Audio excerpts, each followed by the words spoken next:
Hello everyone, আসসালামু আলাইকুম। কেমন আছেন সবাই? আমরা তো অনেক বেশি ভালো আছি। তো আমাদের গ্রামের প্রাকৃতিক পরিবেশটা আপনাদের সাথে শেয়ার করছিলাম। অনেক সুন্দর বাতাস ছিল। বিকেলের আবহাওয়ায় একটু হাঁটতে বের হয়েছিলাম গ্রামের রাস্তায়। একটু দেখতেই পাচ্ছেন দুই পাশে অনেক সুন্দর সবুজের সমারোহ।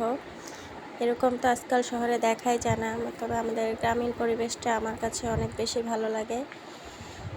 কবে যে আমার ড্যাশবোর্ডটা এরকম গ্রিন হবে, আপনাদের পাশে থাকলেই হবে। এটা ছিল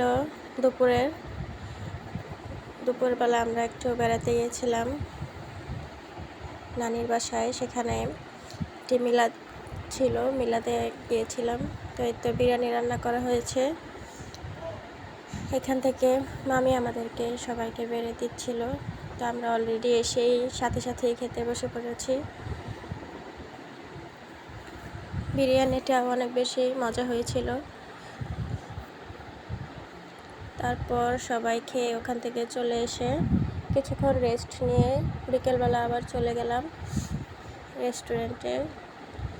তো বাচ্চারা হাইক করছে আমার ভিডিওতে। এখানে সবাই রেডি। তো আমার কাজিন ওদেরকে নিয়ে মেনলি যাওয়া হচ্ছে। তো এখানে একটা বিয়ে বাড়ি দেখে একটা ক্লিপ নিয়ে রাখলাম।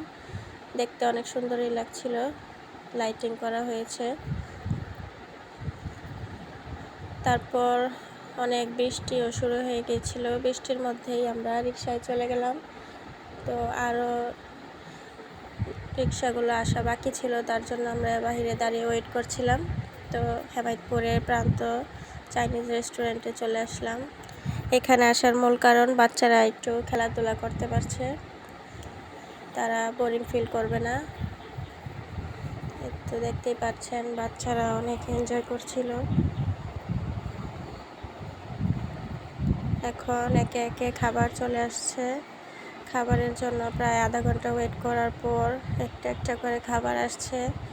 এখানে নান, গ্রিল, স্যুপ, যে যেটা খায় সেটাই অর্ডার করা হয়েছে। শিক কাবাব, খাবারগুলো মোটামুটি ছিল, তবে রাইস আইটেমটা একদমই বাজে ছিল। চিকেন যে ফ্রাইটা ছিল ওটা এত বেশি লবণ ছিল, খাওয়াই যাচ্ছিল না। তবুও খেলাম সবাই একসাথে। ঘুরতে গেলে খাবার যেমনই হোক, ঘোরাটা তো হয়েছে, এটাই বেশি আনন্দের। তারপর ওখান থেকে একটু সবার খাবারের ভিডিও ক্লিপ নিয়ে নিচ্ছিলাম। বাচ্চারা অনেক বেশি ক্ষুধার্ত হয়ে গেছিলো, খাবার দিতে অনেক টাইম লাগছিল। এখানে সবাই খাচ্ছে। আমরা নুডলস অর্ডার করেছিলাম। তো খাওয়ার শেষ হচ্ছে না, যেহেতু এত বেশি লবণ হয়েছে চিকেনে, খাওয়া যাচ্ছিল না, তবুও খাচ্ছিলাম।